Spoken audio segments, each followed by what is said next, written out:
అయ్యో! One day ఇంటర్నేషనల్‌కి Shubman గిల్‌ని vice కెప్టెన్‌గా select చేసారా? అవసరమా అసలు? తనకి మొన్న జరిగిన బీజీస్‌లో గూడా మంచి పర్ఫార్మెన్స్ లేదు.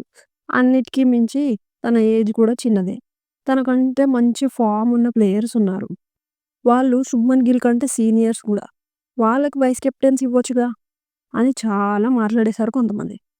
కానీ ఈరోజు జరిగిన ఫస్ట్ ఓడిఐలో నాగపూర్ జాంతా స్టేడియంలో యశస్వి రోహిత్ ఔట్ అయ్యాక శ్రేయస్ అయ్యర్‌తో పాటు చిన్నగా ఆట మొదలెట్టాడు. కాసేపు శ్రేయస్ ఆడేసుకున్నాడనుకోండి. ఇంకా ఆ తర్వాత స్టార్ట్ చేశాడు చూడు మన వైస్ కెప్టెన్ శుభ్మన్ గిల్. కొడితే అన్ని బౌండరీస్ వెళ్ళిపోయాయి. అలా ఊపేశాడు బ్యాట్‌ని.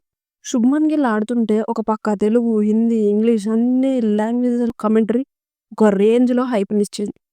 మొత్తానికి మన వైస్ కెప్టెన్ శుభ్మన్ గిల్ 97 బాల్స్‌లో 87 రన్స్ కొట్టి తనేంటో ప్రూవ్ చేసుకున్నాడు.